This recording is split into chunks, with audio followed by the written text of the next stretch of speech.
Selamat pagi, selamat siang, selamat sore, dan selamat malam buat kita semua bagi penonton video ini. Oke, hari ini kita belajar tentang CPU scheduling algorithm. Kita membahas tentang contoh soalnya.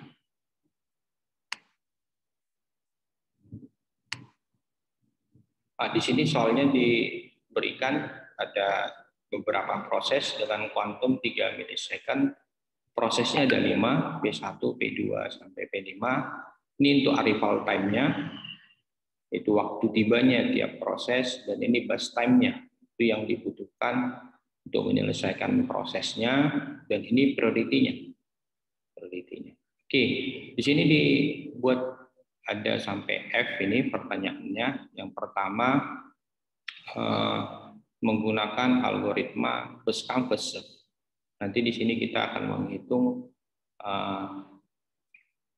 waiting time-nya tiap proses dan average waiting time-nya, itu waktu rata-rata tunggunya semua proses. Yang di B, started job first, non preemptive, dan C, started job preemptive, D, priority non preemptive, E, priority preemptive, dan yang terakhir adalah round robin FCFS. Oke, kita langsung ke yang pertama.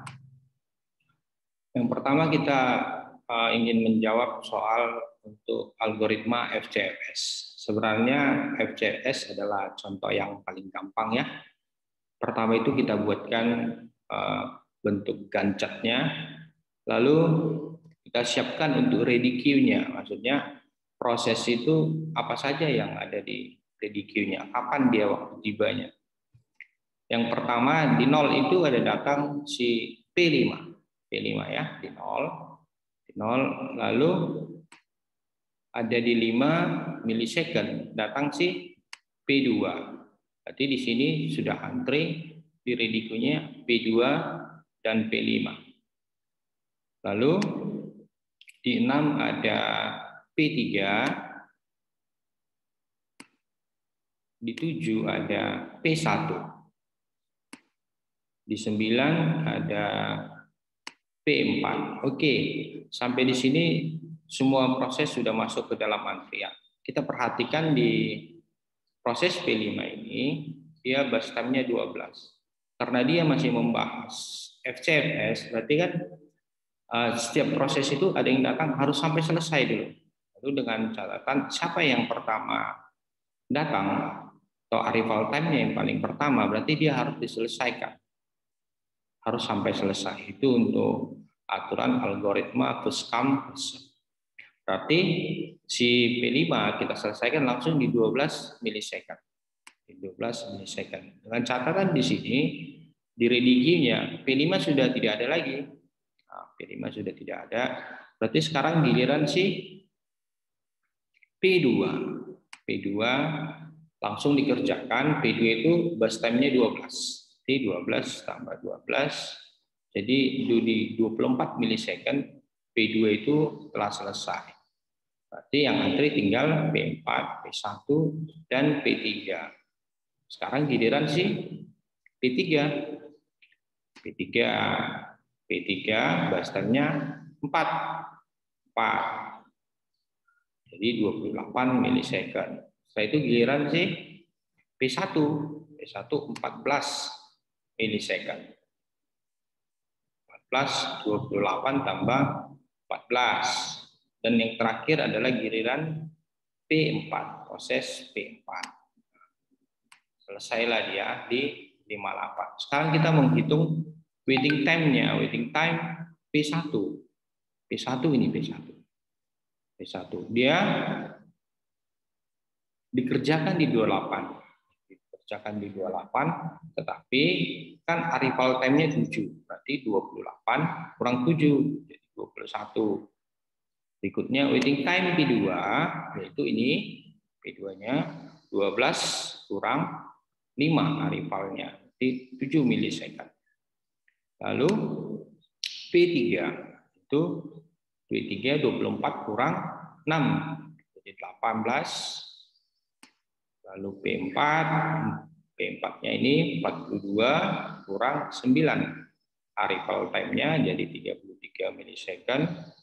Lalu P5, yaitu ini P5 dikerjakan di 0, arrival-nya 0, berarti 0 kurang 0 sama dengan 0. Lalu kita hitung average waiting time-nya, yaitu waiting time P1 tambah waiting time P2 tambah waiting time P4 sampai waiting time P5 dibagi 5, karena prosesnya 5.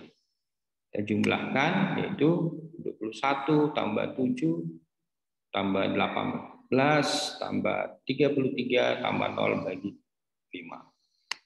Nah, hasilnya jadi 18 ke 15,8.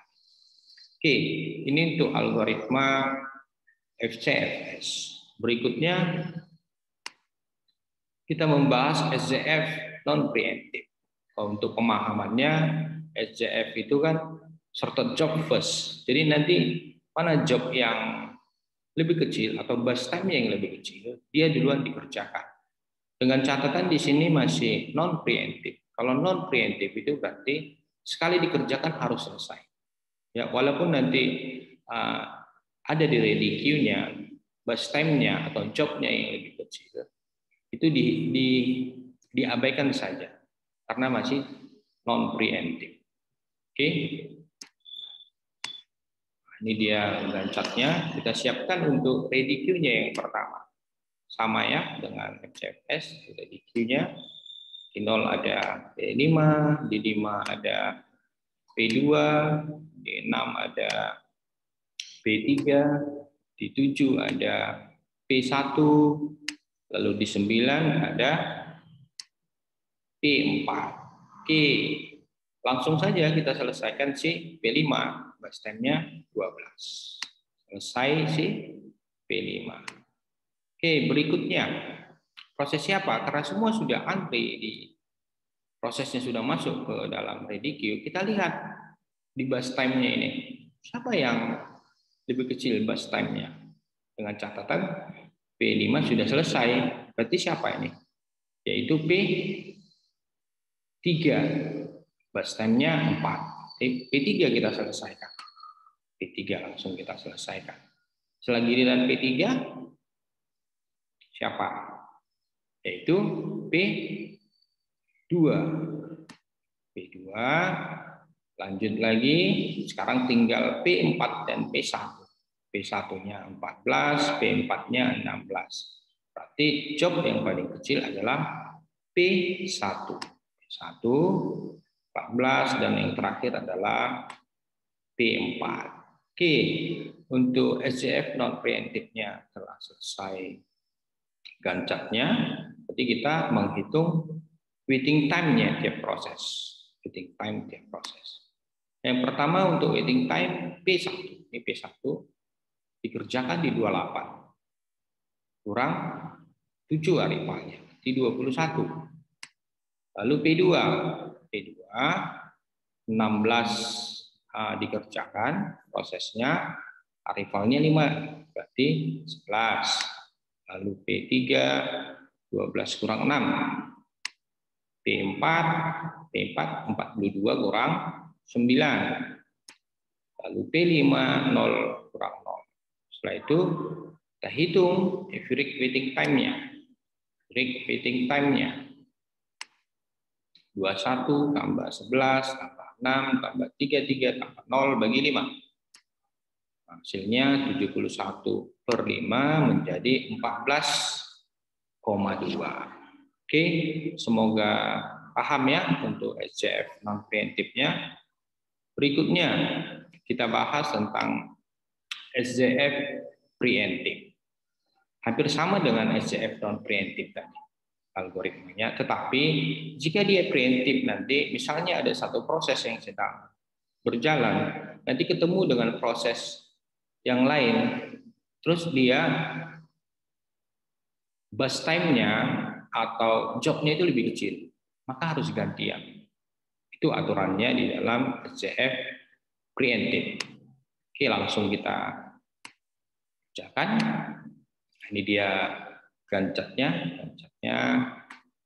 kenapa harus P5? Karena P5 kan di nol dia ya, di nol. Jadi algoritma apapun dia P5 itu harus yang pertama dikerjakan. Oke, kita siapkan ready queue-nya. Queue-nya di nol ada P5, D5, ada P2. Pada saat di sini kita lihat sebenarnya P5 itu 12 ya, 12. Baru dia pas datang di 5 ini ada P2. P2 kan bus time-nya 12. Berarti masih lebih kecil si P5, makanya P5 itu dilanjut. Lalu pas di 6 milisecond ada datang si P3. P3 ini bus time-nya 4. P3 bus time-nya 4. Yang sedang kita kerjakan adalah P5. P5 pas saat di 6 ini berarti sudah dikerjakan selama 6 milisecond. 6 milisecond. Berarti sisanya 6 milisecond. Berarti yang lebih kecil jobnya sekarang siapa? P3. P3-nya 4, P5-nya 6. Berarti mau nggak mau P3 kita kerjakan. P3 kita kerjakan. P3 kita kerjakan selama 4 milisecond. Ini boleh langsung diselesaikan 4 milisecond. Kenapa? Tidak ada lagi kemungkinan job atau bus time yang lebih kecil dari 4. Nah, ini kita perhatikan P1 14, P2 12, P4 16, P5-nya tadi tinggal 6. Oke, berarti kita selesaikan P3-nya. Nah, P3-nya habis 4. Walaupun di 7 ada datang P1 ya. P1 dan di 9 ada datang P4. Ya, P4. Tapi P3-nya yang kita selesaikan. Oke, sampai di sini P3 kan sudah selesai ya. Berarti yang di ready queue itu ada P4, P1, P2, P5. Kita perhatikan berikutnya. Dari bus time-nya ini, job-nya ini, yang lebih kecil siapa? Ini 14, ini 12, ini 16, ini 6. Berarti sekarang giliran si P5. P5 kita kerjakan, sisanya 6. Ya, kalau sudah masuk semua ke dalam antrian, kita tinggal melihat siapa bus time-nya yang lebih kecil. Ya, tinggal langsung dikerjakan, diselesaikan. Jadi sekarang giliran P5. Kerjakan 6. Berarti berikutnya ada sisa yang di antrian P4, P1, dan P2. P1, 14, lalu P4-nya 16. P4-nya 16, P1-nya tadi 14, P2-nya 12, ya kan? Ini 12. Berarti yang paling kecil adalah P2. P2 kita kerjakan selama 12. Selesai P2-nya, berikutnya giliran P1, itu P1-nya 14. Habis P1, yang terakhir adalah P4. Bus time-nya 16. Oke, sampai di sini kita hitung waiting time-nya, ya proses waiting time-nya.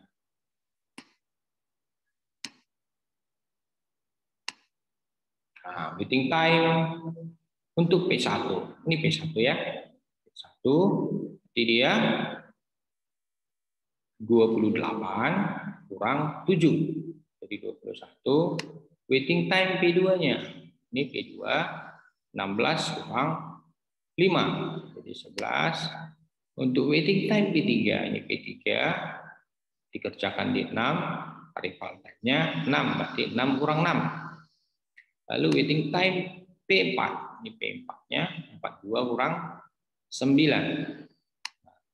Untuk waiting time P5 ini pertama 0 kurang 0. 0 kurang 0 ditambah karena 2 kali dikerjakan si prosesnya. Jadi di sini 10 kurang 6. Kenapa 10 kurang 6? Tadi kan berhentinya di 6. Nah, berarti untuk waktu tunggunya itu antara 6 sampai 10. Sampai 10 berarti 10 kurang 6. Jadi 4. Lalu kita lanjut, kita hitung average waiting time-nya. Average waiting time-nya 21 tambah 11 tambah 0 tambah 33 tambah 4 bagi 5. 69 bagi 5 menjadi 13,8. Oke, semoga paham. Berikutnya kita membahas tentang priority. Priority ini berbeda lagi dengan algoritma sebelumnya. Kalau priority itu berdasarkan prioritasnya. Nah, prioritas ini. Di sini kan masih membahas non preemptive. Berarti jika dia nanti sekali dikerjakan harus sampai selesai priority. Jadi prioritas yang pertama kebetulan seperti ini bentuknya ya. Berarti 1, 2, 3. Ini kita kerjakan. Berarti P5, P4, P3, P2, P1. Oke, kita siapkan Gantt chart-nya. Ready queue-nya. Ready queue-nya sama. Kita selesaikan langsung P5-nya yaitu 12 milisecond. 12 milisecond. Oke, berikutnya kita lihat prioritas berikutnya yaitu prioritas 2 berarti P4. Nah, ini giliran P4 sekarang. P4 base time-nya 16, langsung diselesaikan 16. Lalu priority yang ketiga yaitu P3. P3 base time-nya 4. Berikutnya giliran priority keempat yaitu P2. P2 base time-nya 12.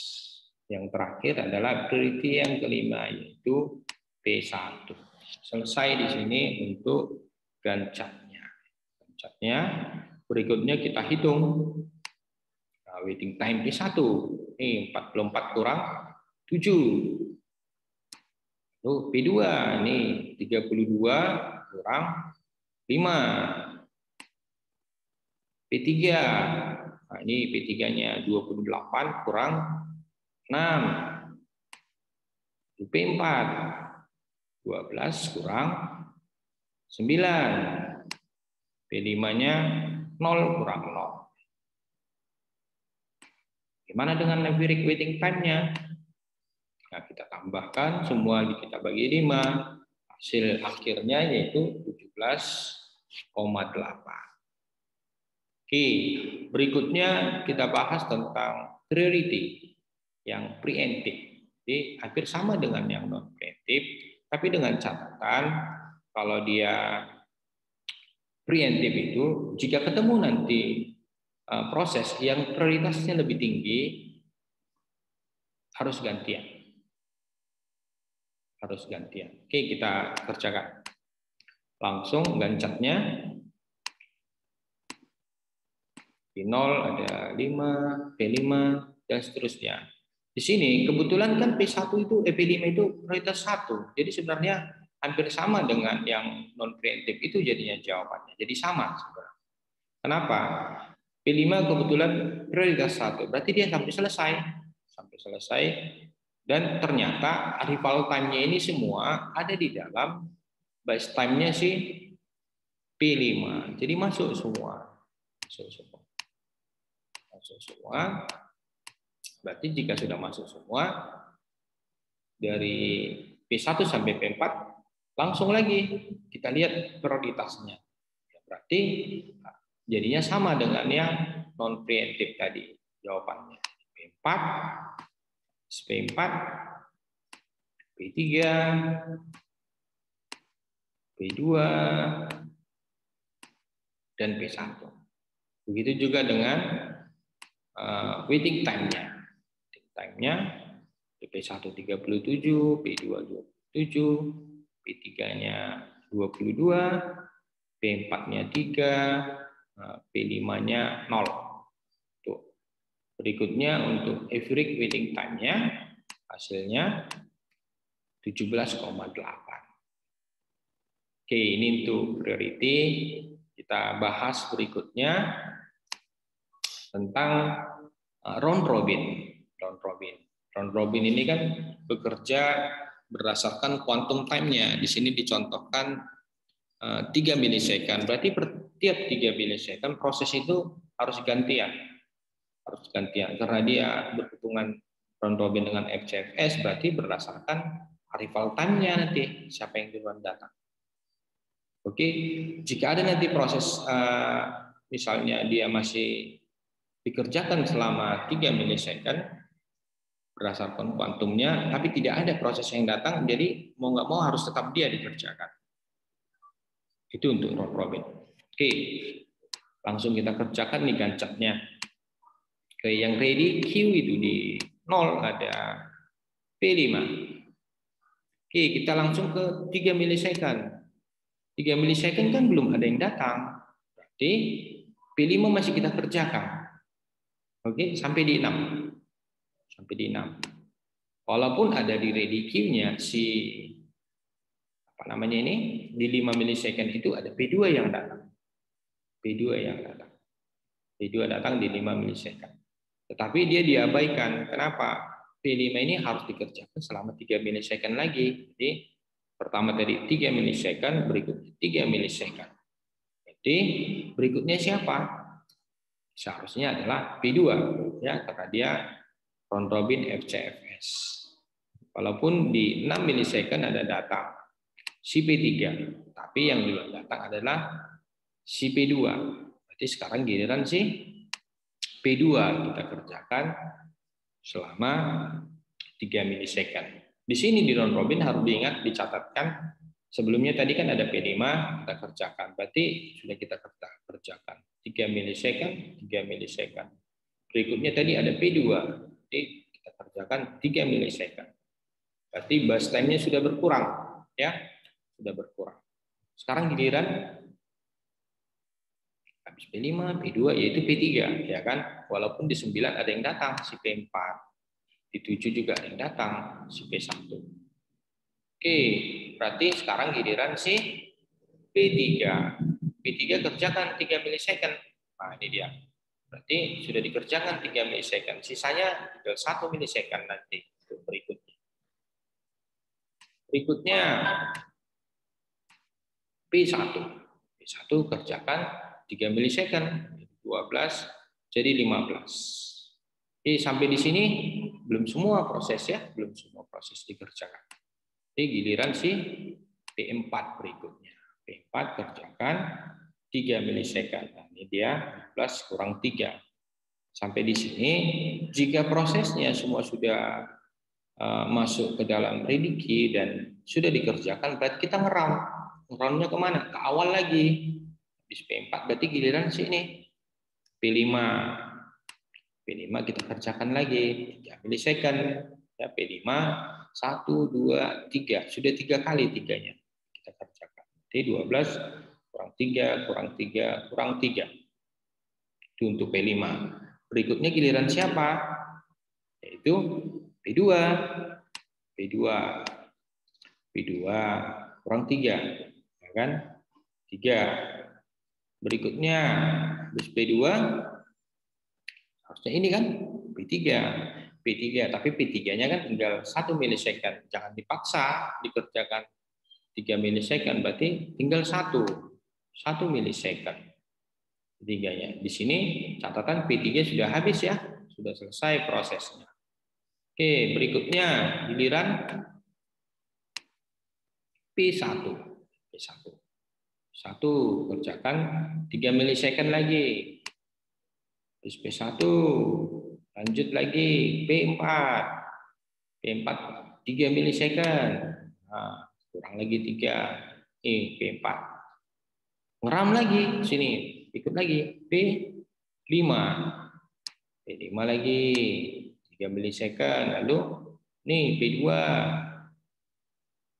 P2.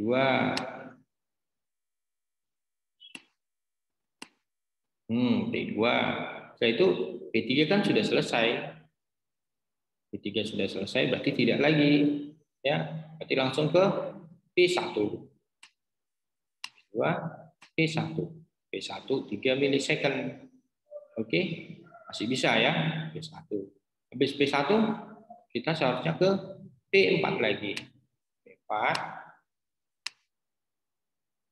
3 milisecond, lalu giliran seharusnya P5, tapi di sini kan P5 sudah selesai.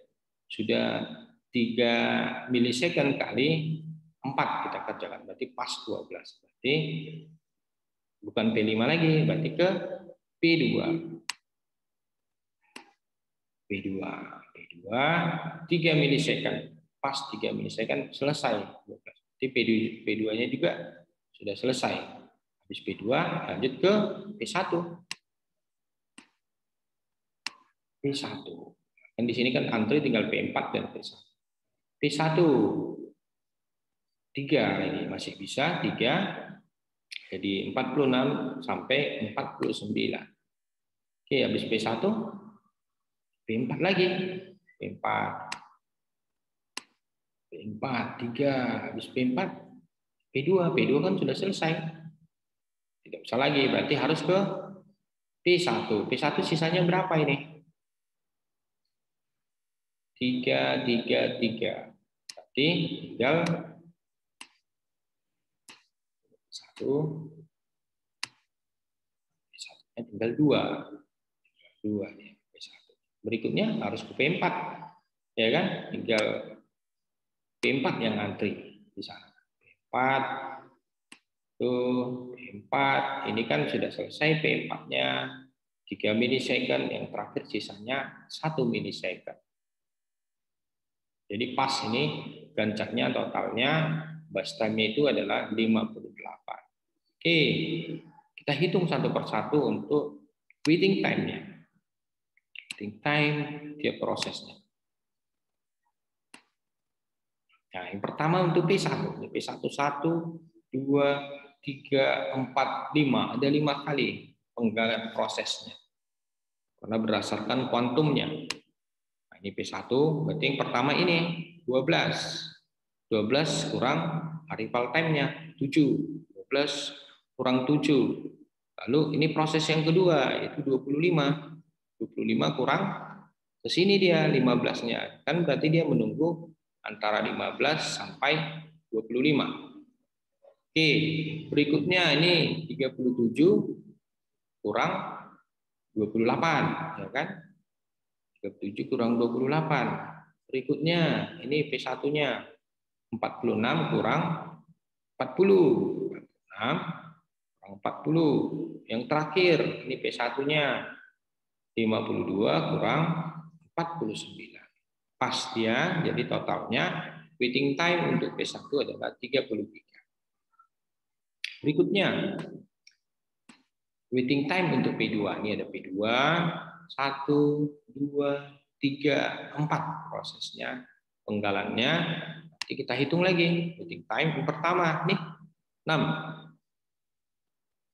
Arrivalnya mana? Ini arrivalnya 5. Berarti 6 kurang 5.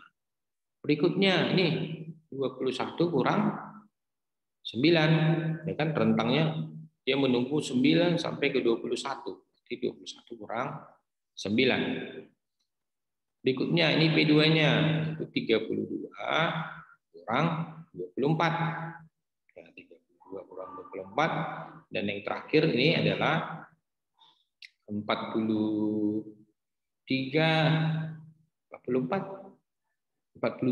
kurang 37. Oke, hasilnya 30, ada kesalahan sedikit. Lalu berikutnya untuk P5, P3 ini P3 29 kurang 6 itu 24 kurang 12 jadinya 15. Lanjut untuk P4, P4 1 2 3 4 5 6. P4 yang pertama 15. Dia 15. Kurang mana? Kurang arrivalnya. Oke, kurang 9. Ya kan? Baru berikutnya ini 28. 28 kurang 18. Ini berikutnya 40. 40 kurang 31. Berikutnya nih P4. P4-nya 49 kurang 43. Berikutnya 52 kurang Ini 54 kurang 52. Berikutnya 57 kurang 57. Karena kan di sini dikerjakan, di situ berhenti, di situ dikerjakan juga. Berarti 0 dia. Untuk 57 kurang 57. Jadi untuk P4 totalnya 33. Berikutnya waiting time untuk P5. Nah, ini P5. 1, 2, 3, 4 kali dia. Oke, yang pertama 0 kurang 0. Nih, 0 kurang 0. Baru berikutnya ini, 3 kurang 3. 1 titik kan? 3 kurang 3. Berikutnya ini, 18 kurang 6. Sini tadi dia. Berhentinya di sini, dikerjakan berikutnya di 18. Berarti 18 kurang 6. Berikutnya ini, 31 kurang 21. Sehingga untuk waiting time P5 adalah 20. Berikutnya kita lihat average waiting time-nya, rata-ratanya. Jadi 30 tambah 33 tambah 30 tambah 15 tambah 33 tambah 22 per 5, yaitu 133 bagi 5, hasilnya 26, Oke, di sini untuk yang terakhir untuk algoritma penjadwalan proses. Semoga bermanfaat, bisa dipelajari kembali untuk para mahasiswa. Salam dari saya, terima kasih.